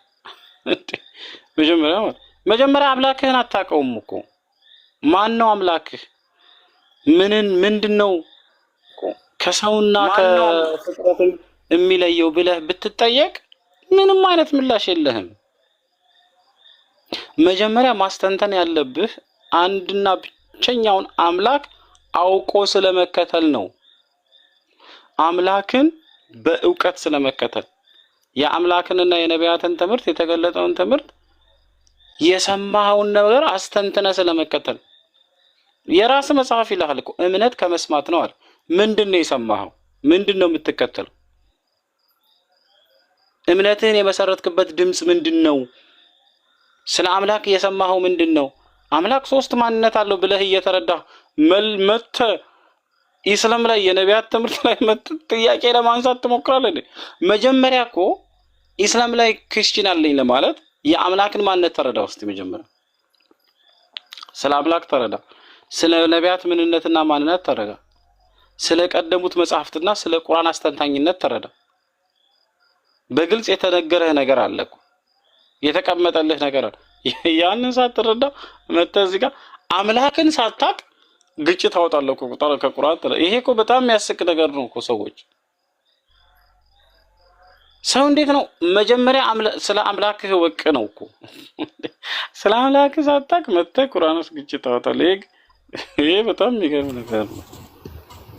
በነገራችን ላይ እስኪ አብደላ ልጠይቅህና አሁን የሰው ልጅ እውነት ልቡ ደረቅና በራሱ ላይ ጨካኝ ነው እንጂ ማለት ነው እንደዚህ እያለ ሲያወራ ቁርአን ላይ ስለ ጀሃነም አስከፊነት ሲያወራ ከነሱ እኮ ፊትን የምታቃጥል እንዲሁም የሆድን ሌላ ቦታ ላይ በርግጥ ይናገራል ያብራራታል። ስለዚህ ዛፍ ማለት ነው ሲበሏት ገና ሲበሏት ወዳፍ ሲያደርጉ የፊታቸውን ቆዳ እንትን ትላለች ትገፋለች ማለት ነው። ከዛ ወደ ሆዳቸው ገብታ የሆዳቸውን ዕቃ ትበጣጥሳለች።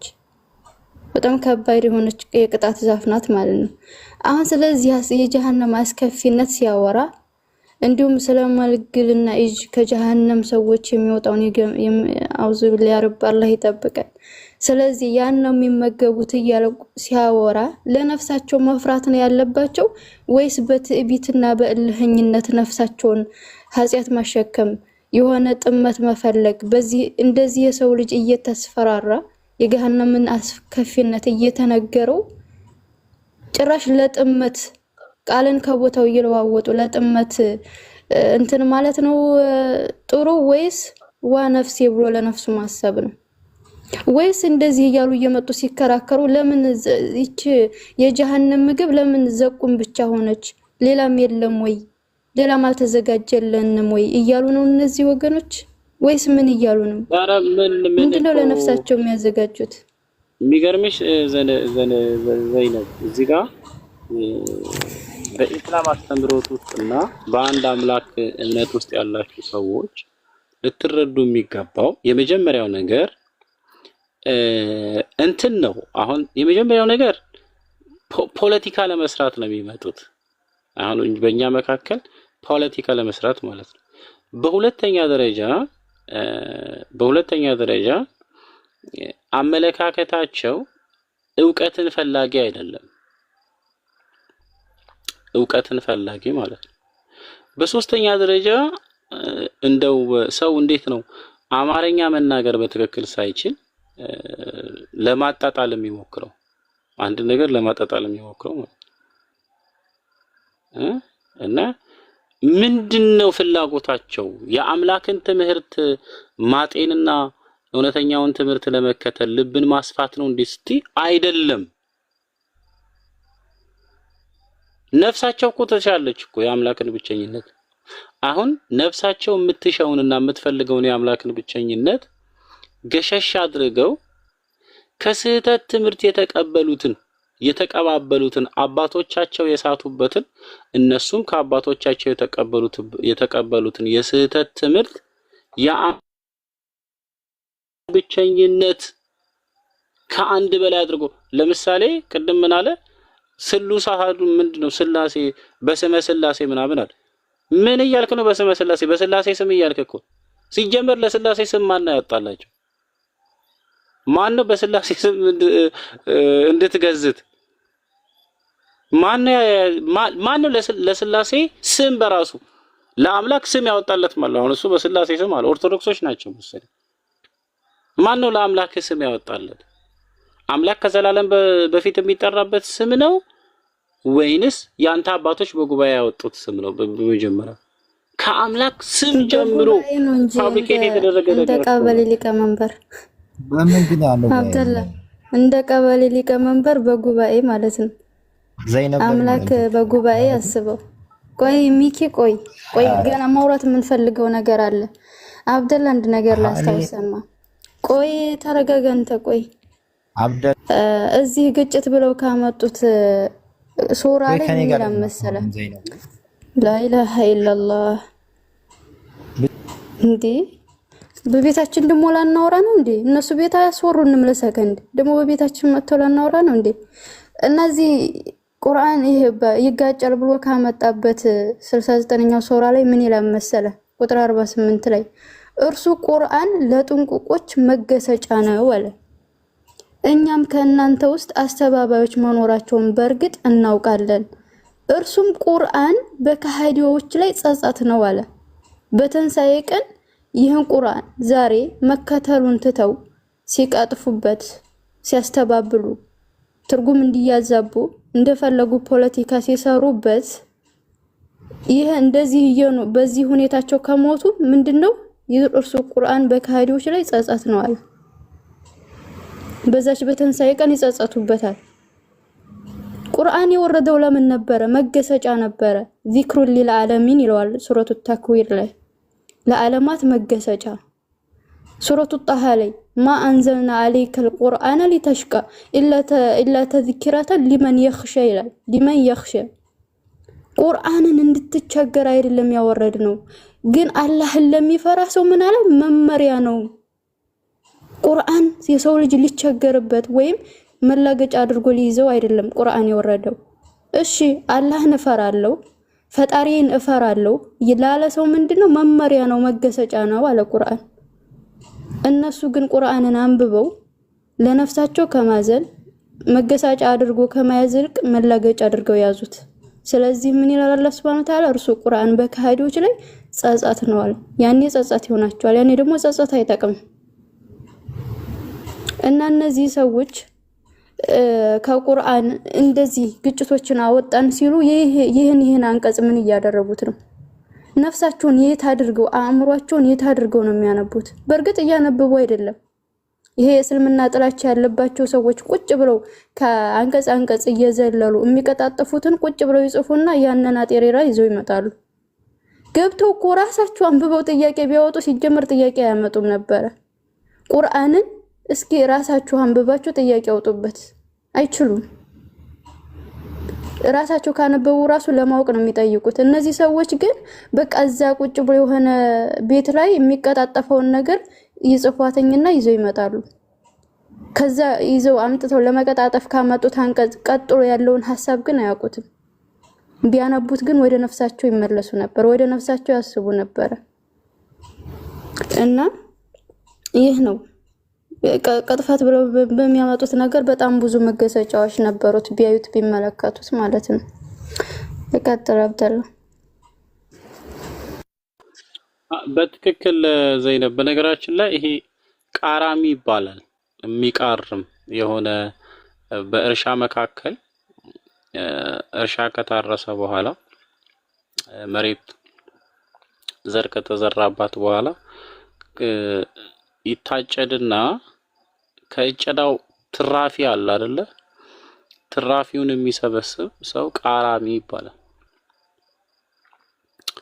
እና ይሄ ማኪ የሚባለውን እስቲ አስገቢው። ቤሪያ በስላሴ የነቢያት አምላክ ማን ነው በሚለው ከተመቸ ና ግባ ወደ ላይ ና ቤሪያ ወከኛ ማን እንደው ማን ነው? አሊማ ቤት ባለፈው ይሄ ነገር ጉዳይ አንስተንበት ነበር። ሰላም አለይኩም ያ ጀማዓ። ለምን አንገባበት? ወአለይኩም ሰላም። ወአለይኩም ሰላም። እንዴት ናችሁ? ስፒር ወንድምየው እንዴት ነህ? ጠፋክ ዛሬ? አለው ደህና ናችሁ ሁላችሁ? አለው። እስቲ ማክ ማነህ አንተ? ምንድን ነህ? አይ እሱ እንደሆነ ሀሊማ ጋር እዛው ቤት ውስጥ ትንብዬ ነበርና ስላሴ ወይ ተውሂድ በሚለው ወይ የነቢያት አምላክ ማነው በሚለው ለምን አናወራ? ብቻ መለፍለፍ እኮ እውቀት ያስብልህ። እስቲ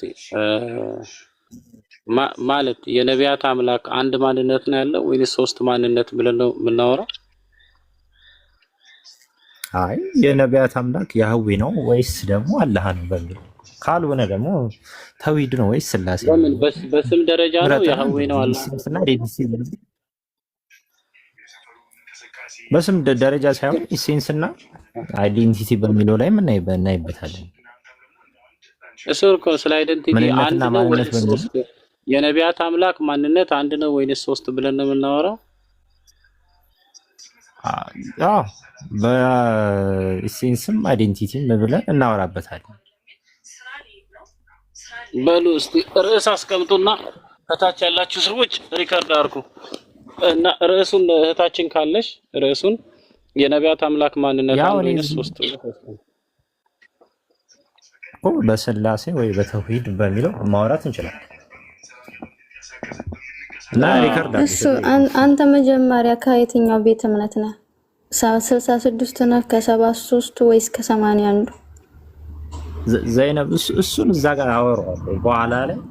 ይሄም ጥያቄ ያስፈልጋል። ችግር የለም። አንተ ማን እንደሆንክ የምታወራን በደንብ ማወቅ አለብን። በየትኛው መጽሐፍ ያውራህ አብደላ? በየትኛው መጽሐፍ ያውራህ? በ66ቱ በ73ቱ እሱና እኔ ቆይ አንዴ ዘይነብ እሱና እኔ በኋላ ጥያቄው ላይ እናነሳዋለን። እሱንም እጠይቀዋለሁ እኮ ልክ እንዳንቺ እንደዚህ አንስቼ ከየትኛው ወገን ነህ ብዬ እኮ ጠይቀዋለሁ እኮ። እኔ ከሱ ጋር ነው የማወራው። እኔ ኦርቶዶክስ ነኝ፣ በ81 ነኝ። አብደላ ደግሞ አንተ ይጠይቅሃል። እሱ ራሱ ይንገርህ። አብደላ እስኪ ይንገርህ። ማን ሆነህ ነው የምታወራ እኮ?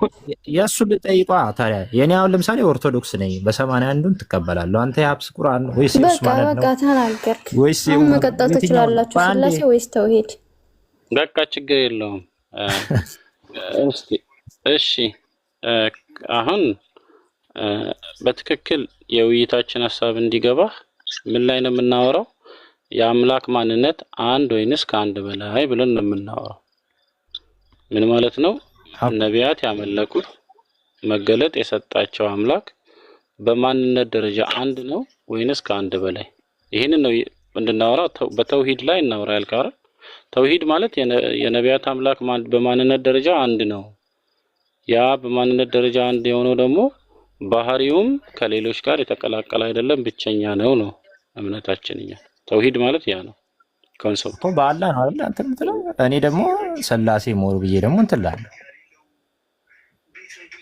ስለዚህ የሚሆነው እንዴት ነው መሰለህ አብደላይ፣ አንተ እኔ በስላሴ አነሳለሁ፣ አንተ በአላህ ላይ ያለን እንትን አለ ጥያቄውና መሀል እንትን ላይ የምናወራበት ይሆናል።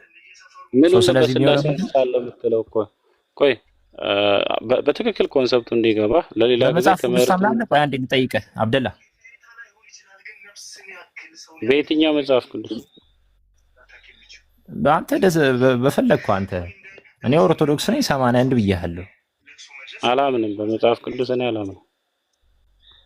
እኔም ደግሞ በቁርአን አላምንም። ምንድነው የሚሆነው? በስላሴ ወይም ደግሞ በተውሂድ አንድነት ወይም ደግሞ የነቢያት አምላክ ማን ነው? እኔ ተውሂድን ለማስተማር ቆይ ተውሂድን ለማስተማር ቁርአን ውስጥ መግባት አያስፈልገኝም። ለዛ ነው ኖ አይ ስለ ቁርአን ሳነሳበት ምን ልመልስልኝ ነው? አሁን ለምሳሌ ስለ አላህ ባህሪ ሴንስ እና አይዴንቲቲ ብጠይቀው አለ ልትለኝ እንትን አትበል። እኔ እንድትማር ስለምፈልግ በጣም እንድትማር እንድታውቅ ከኔ ጋር ካወራህ የብሬን ነው የምልህ ከልቤ ማለት ነው። ከኔ ጋር ካወራህ አንድ መንፈሳዊ ለውጥ እንደምትለወጥ አም ሹር እና ብትጠቀም ደስ ይለኛል። እኔ እኔም እኮ አንተም እንድትጠቀም ስለምፈልግ ነው እኮ። የትኛው ምን ላይ እንደተሳሳትክ ላሳይህ ነው እኮ። ከዛ ዛሬ እሺ ከመጽሐፍ ቅዱስ ማለት ነው የተሳሳትኩትን ነገር አሳየኝ። ነው አይደለም? አሁን ታነሳና የነቢያት አምላክ የነበር አሳየኝ። እሺ ከመጽሐፍ ቅዱስ የነቢያት አምላክ ስላሴ መሆኑን እንደዚህ ነው አላህ እንደዚህ ነው። እኔም ደግሞ የነቢያት አምላክ ስላሴ ነው እንደዚህ እንትልኝና ስለ ባህል አሳየኝ። የነቢያት አምላክ ስላሴ አይዲንቲቲ የሚለውን ነገር ማንነትን አምነን ይባል አሳያለሁ። ውይይት ለምን አናረጋው?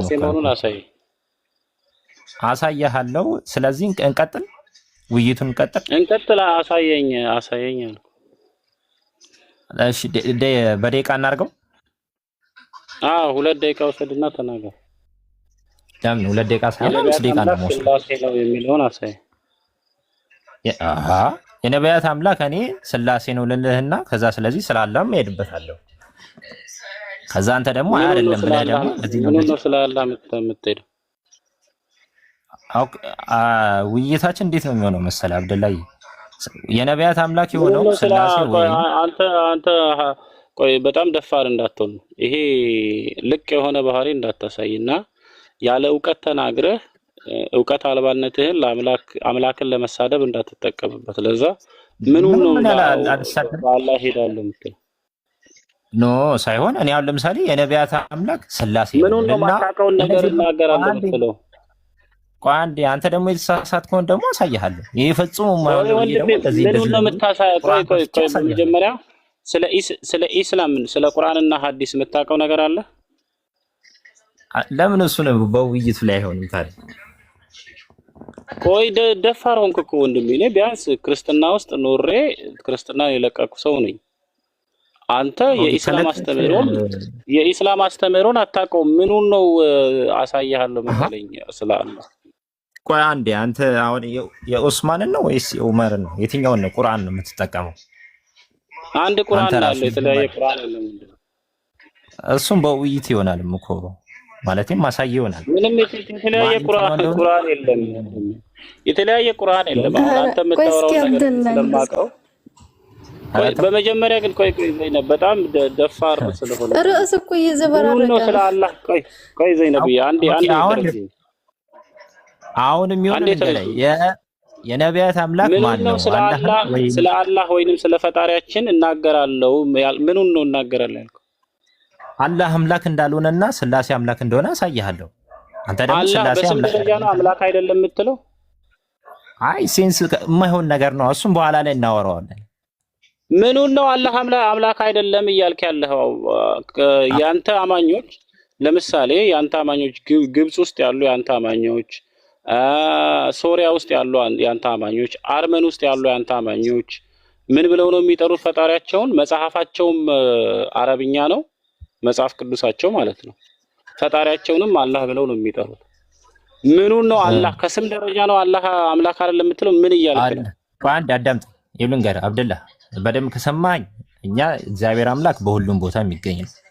አላህ ደግሞ የሚገኝ ነገር አይደለም። እግዚአብሔር አምላክ በሁሉም ቦታ የሚገኘው በምኑ ነው? እሱን ለምን በውይይት ላይ ለምን አናረገውም? ሴንስ የሚለው ላይ ለምን እያወራህ ያለኸው ነገር መጀመሪያ ይግባህ። አንዴ ይሉንገር ጅል አጃጅል ነው እንዴ? ላስተምር እንጂ ወደ ቲክታክ በመጣው ጅል አጃጅል ነው እንዴ? ወይ ጅል አጫውት ነው እንዴ? የምታወራው ነገር መጀመሪያ እንዲገባ እግዚአብሔር በሁሉም ቦታ ይገኛል የምትለው ምኑን ነው? ይገኛል የሚለውንም በእሱ ላይም ለምን አናወራበትም? በኋላ ላይ እናወራበታለን። ምኑ ነው በሁሉም ቦታ የሚገኘው? እግዚአብሔር ምኑ ነው የሚባል ደግሞ የለውም። ኦፍኮርስ እኔ እግዚአብሔር እንደዚህ ነው ብሎ የሚነገር ነገር የለውም። እግዚአብሔር በሁሉም ቦታ ይገኛል። ለምሳሌ በሰማይ የምትኖር አባታችን ስትል በሰማይ የሚኖረው ምኑ ነው እኮ? ለምን ውይይት ላይ አናረገውም? አሁን እኮ ጥያቄ ነው እኮ እያደረኩ ያለው። ይሄው እያስተማርከኝ እኮ ነው፣ እየተወያየን እኮ ነው። በሰማይ የምትኖር አባታችን ሆይ ስምህ ይቀደስ፣ መንግስትህ ትምጣ፣ ፈቃድህ በሰማይ እንደሆነች እንዲሁም ለምን እሱ ውይይት ላይ አታነሳውም? አሁን እኮ አንተ ነህ እኮ ጥያቄ እየጠየከኝ ያለው። አንተ ደፋር ነህ ወንድሜ። ጅልና አንድ መጽሐፍ ያነበበ ሰው ደፋር ነው። ስለ አላህ ገብቼ ይዘረጥጣለሁ አልክ እኮ። ስለዚህ ክብርና ፍቅር የሌለው ሰው ንግግርህ ስርዓት ሳይኖረው አምላክን ላሰድብ ነው እንዴ ካንተ ጋር ማውራት? የትኛው እንደሆነ ከውይይት መጀመሪያ አትፍራ። ቆይ ፈርተህ ነው ወይ? ይሄ አስወርድ ወንድም። እኔ እንደዚህ አይነት ልቅና ጅል የሆነ ሰው ከእኔ ቃል ወያዩ አብዱላ ሲጀመር እኮ ተሳዳቢ ነው፣ ወላሂ ተሳዳቢ ነው። እኔ አልሳደብም። ይኸውልህ ሰው ያየው ከስር ዘይነብ ሞዴሬተር ካለሽ አስወርድ ናውጣ እኔ ወንድሜ እንድትማር ከኔ ጋር የምታወራው እንድትማር ነፍስህንና አካሄድህን እንድትድን ነው ከኔ ጋር የምታወራው። ከኔ ጋር ስታወራ ግን የመጀመሪያው እንትን ያልከው ሚስ ያረከው ነገር ከኔ ጋር ስታወራ በጣም መጠንቀቅ ነው ያለብህ።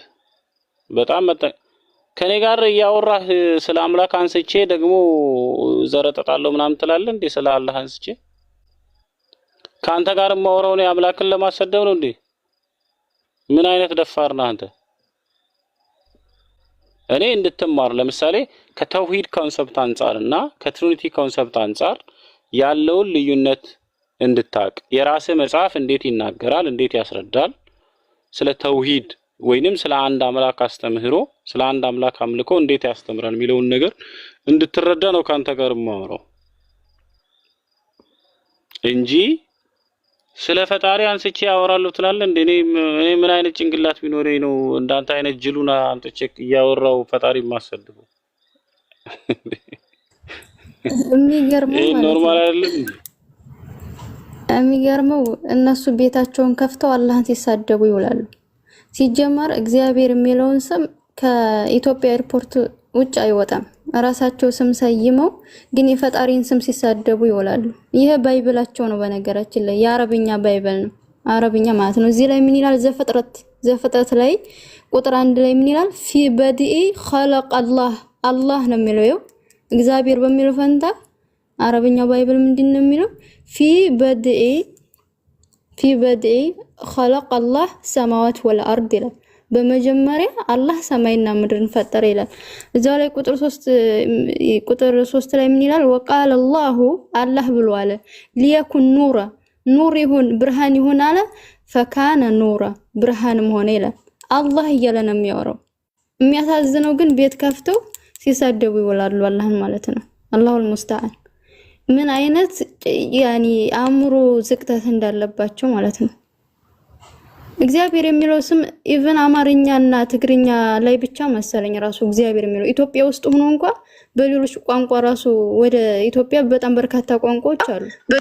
ሌሎች ቋንቋዎች ራሱ እግዚአብሔር የሚለውን ላያውቁ ይችላሉ። እዛው ዮሐንስ ላይ ዮሐንስ አንዳንድ ግፋችሁ እዛው አላህ ለምሳሌ ክርስቶስ ነው ብሎ ይጠቀመዋል። ግን የማታውቂው አታውቂሽ። ዮሐንስ ላይ ግፋችሁ እስቲ አንተ መጀመሪያ የአላህ የፈጣሪ ስም አላህ ኢየሱስ አላህ ነው ብሎ ይናገራል። ትቀበያለሽ? መጽሐፋችሁ አላህ የሚለው እኮ ነብያቶችን በሙሉ አላህ ብሏቸዋል። እሱ ችግር የለም። ኢየሱስን አላህ ይሏል። ዮሐንስ 1 ምዕራፍ 1 አላህ የፈጣሪ ስም መሆኑን ታምናለህ? ቆይ አንዴ አላህ የፈጣሪ ስም መሆኑን ታውቃለህ? የአላህ ቃል ይሏል። ተረጋጋ። አላህ የፈጣሪ ስም መሆኑን ታውቃለህ? አላህ የሚሉት ከእስላም ጋር አይገናኝም። አላህ የሚሉት ግን የነቢያት ያ በአረብ እንትን ነው የሚባለው። ግን ዝም ብሎ እዚህ ጉድ እኮ ነው።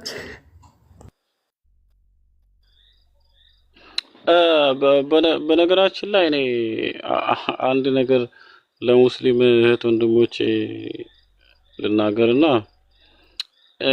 እኔ አሁን ይሄ የስላሴ አማኞች ጋር ምናምን እኔ ስርዓትና ግብረገብ ካላቸው ሰዎች ጋር የእውቀት ውይይት አደርጋለሁ፣ የሐሳብ ልውውጥ ማለት ነው። እኔ ችግር የለብኝም። ነገር ግን ዲስከስ አደርግ ሐሳብ ስለዋውጥ ምን አለ መሰላችሁ ይሄ ፈጣሪን ለማሰደብ እኔ አላወራም። ሰዎች በጣም እንድትረዱ ወንድምና እህቶቼ ማለት ነው። ፈጣሪን ለማሰደብ ምክንያቱም ይሄ የስላሴ አማኞች በጣም ደፋሮች ናቸው። ሰዎች የመጨረሻ ደፋሮች ናቸው እና ይሳደባሉ። የአምላክን ክብር ለምሳሌ አሁን አምላክ ሰው ነው ብሎ የሚያምን ነው እና ጭንቅላቱ የተመረዘ ነው። አምላክ ሰው ነው፣ ሰው ሆኗል። ይሄ ሰው ስታወራው ቢያንስ ከኮንሰፕት አንፃር ማውራት እንዴት እንዳለብህ፣ ከአስተምሮ አንፃር ማውራት እንዴት እንዳለብህ፣ ከመጽሐፍት አንፃር እንዴት ማውራት እንዳለብህ፣ ካልገባው ይህ ሰው ጋር ማውራት አያስፈልግም። ምክንያቱም እኔ እንደ እንደ እንደ እንደ አንድ የኢስላም ተከታይ የነቢያትን ትምህርት ተከታይ ሙስሊም ሲሆን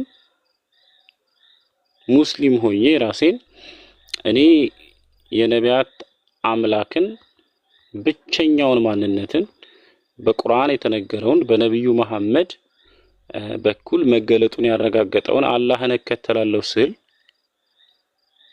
መጥቼ እናንተ ጋር ሙስሊም ነኝ ብዬ ፈጣሪን ለማሰደብ አይደለም፣ ሜካፕ ለመስራት አይደለም የመጣሁት። ገባችሁ? እዛ በነበርኩ ዩኒቴሪያን ክርስቲያን በነበርኩ ሰዓት እንኳን እኔ ሰዎቹ አብኖርማል እንደሆኑ ተረድቻለሁ። ምክንያቱም ኖሬበታለሁ። እኔ የሥላሴ አማኝ ነበርኩኝ እኮ የበሽታው ተጠቂ ነበርኩ እኮ። ገባችሁ? ምን እንደሚመስል አውቀዋለሁ። ምን እንደሚመስል ለመጽሐፍት ያላችሁ ቦታ፣ ለአምላክ ያላችሁ ቦታ ምን እንደሚመስል እኔ አውቀዋለሁ እኮ።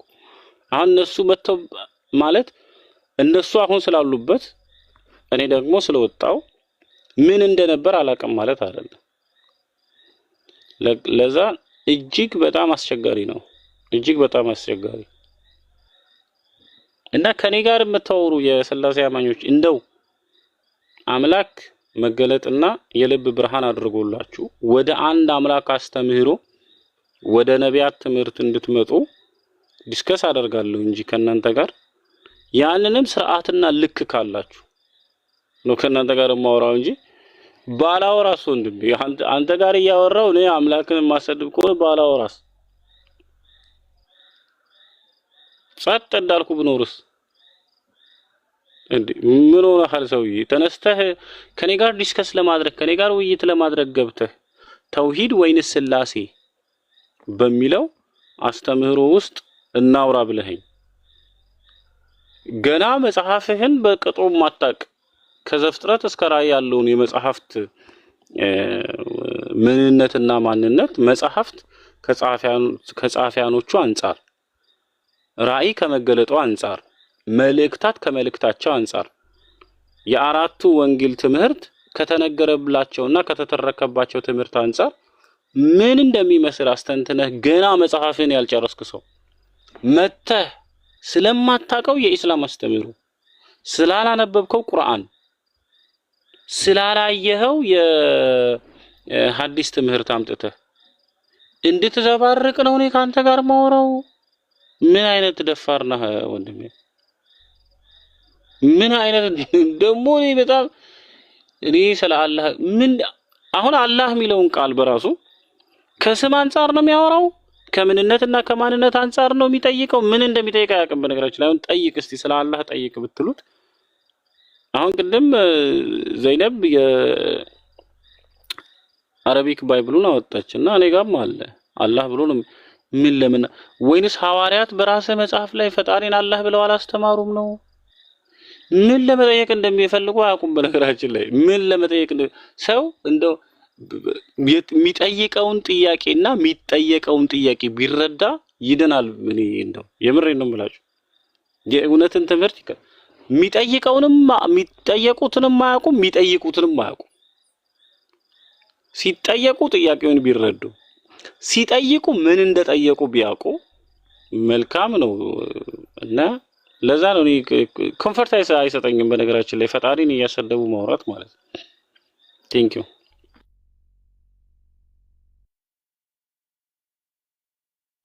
ሰላም አለይኩም ወራህመቱላህ ሰማለሁ። ወአለይኩም አሰላም ወራህመቱላሂ ወበረካቱ። ሰላም ለሁላችሁ ብያለሁ። ጀዛኩሙላህ ኸይር። ቅድም ጀምሮ ለመግባት እየሞከርኩ ኔትወርክ እያስቸገረኝ ነውና ጥሩ ውይይት አይቻለሁ። ግን እንዳካሄድ አንድ ሀሳብ ማስቀመጥ ፈለኩኝ። በእርግጥ አሁን ያነሳው ሀሳብ ቁርአን የሚደግፈው ነው። ለምሳሌ አላህ Subhanahu Wa Ta'ala እየተሰደበ መልእክተኛው እየተሰደቡ ቁርአን እየተላገጠበት መቀመጥ እየተከለከለ ነው። وقد نزل عليكم في كتاب إلى الله سبحانه وتعالى وقد نزل عليكم في كتاب أن إذا سمعتم آيات الله يكفر بها ويستهزأ بها ፈላ ተቅዑዱ መዐሁም ሐታ የኹዱ ፊል ሐዲሲ ገይሪሂ አለ። በእርግጥም ወደ አንተ ወህይ አድርገናል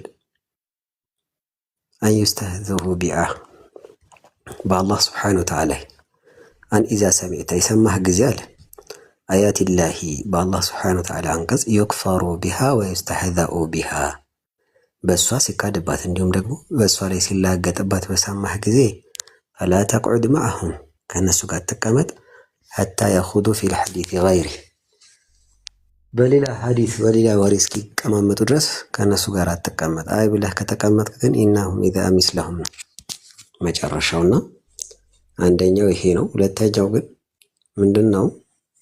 ቤቶችን ስንከፍት እነሱ ሲገቡ መስለን ጥያቄ ከሆነ መጠየቅ አለባቸው፣ ማብራራት አለባቸው። ዘሎ ውይይት ላይ ፊት ማለት ምንድን ነው? እውቀቱ ሳይለካ ምኑ ሳይታይ እንትን እንወያይ ማለት ይሄ ነውር ነው፣ አደብም አይደለም።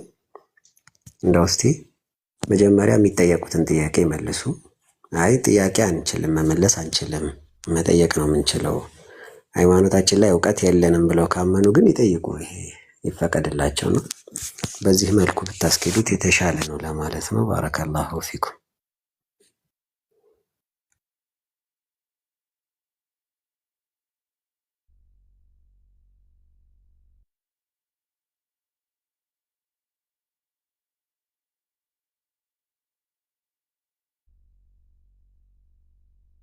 ጀማ ጀዛኩሙላህ ኸይር ኡስታዝ አላችሁ ጀማዓተል ኸይር ቤቶች ስፕሪተኝ ታልሽ መሰለኝ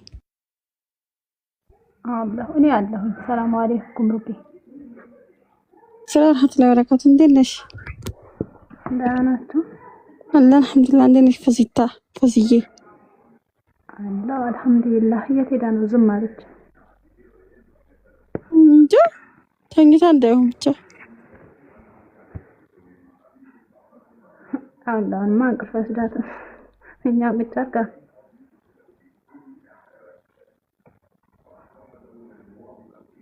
ራሱ ያለች አይመስለኝም። ስፕሪ አለሽ? ኧረ የለችም። ትንሽ እንመውት እሷ እስክትመጣ።